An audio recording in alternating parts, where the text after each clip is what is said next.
ભારતીય મજદૂર સંઘના 21મા અખિલ ભારતીય અધિવેશનના ઠરાવો અંગેનું કલેક્ટર કચેરી ખાતે આવેદન આપ્યું.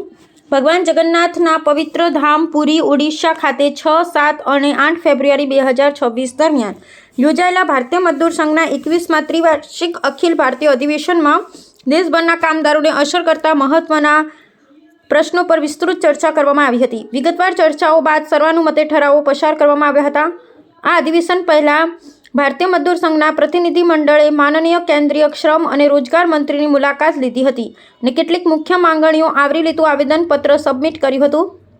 ઉક્ત આવેદનપત્રની નકલ સંદર્ભ માટે અહીં સામેલ છે. તે સમયે માનનીય મંત્રીશ્રીએ પ્રતિનિધિ મંડળને ખાતરી આપી હતી કે ઉઠાવવામાં આવેલા મુદ્દાઓની તપાસ કરવામાં આવશે અને તેનું ઝડપથી નિરાકરણ લાવવામાં આવશે. જી, આપનો પરિચય. આજે આવેદનપત્ર આપવા શા માટે આવ્યા છો? જી, મારું નામ લોમેશ બારોટ છે. ભારતીય મજદૂર સંઘ ખેડા જિલ્લામાં જિલ્લા મંત્રી તરીકેની જવાબદારી વહન કરું છું. અમારી સાથે કેયુરભાઈ ગોહિલ છે, અમારા ખેડા જિલ્લાના પ્રભારી છે અને ગુજરાત પ્રદેશના ઉપાધ્યક્ષ છે. અમારા અધ્યક્ષ છે અશ્વિનસિંહ ગોહિલ. આજે અહીં કેમ પધાર્યા છો તમે? અમે 5મી ફેબ્રુઆરી 2026ના રોજ જગન્નાથપુરી ખાતે અમારી કેન્દ્રીય કાર્યકારિણી મળેલ. એમાં નક્કી થયા મુજબ કે જે બજેટ 2026 રજૂ થયું હતું, કેન્દ્રીય બજેટ, એમાં શ્રમિકો માટે, આંગણવાડી બહેનો માટે કોઈ પણ પ્રકારના દરેક આશા વર્કરો મધ્યાહન ભોજન માટે કોઈ વિશિષ્ટ જાહેરાત ના થઈ હોવાથી એના વિરોધ કરવા માટે અત્યારે અહીં આવ્યા છે. અને તમામ ભારત લેવલે દરેક જગ્યામાં દરેક સ્થળે આ આવેદનપત્ર આપવામાં આવેલ છે. કયા કયા મુદ્દાઓ છે ખાસ?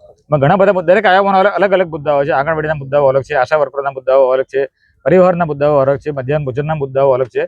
પણ લોકમાં તમામ મુદ્દાઓ એક સાથે આવરી લેવામાં આવેલ છે અને આનો અવાજ પીએમ સાહેબ સુધી પહોંચાડવા માટેના એક પ્રક્રિયા છે. માંગોને સંતોષાય તો આગામી સમયમાં શું કરવાનું? આમાં જે આદેશ પ્રદેશ લેવલે અને કેન્દ્રીય લેવલે એ પ્રમાણે સંગઠન કામ કરશે.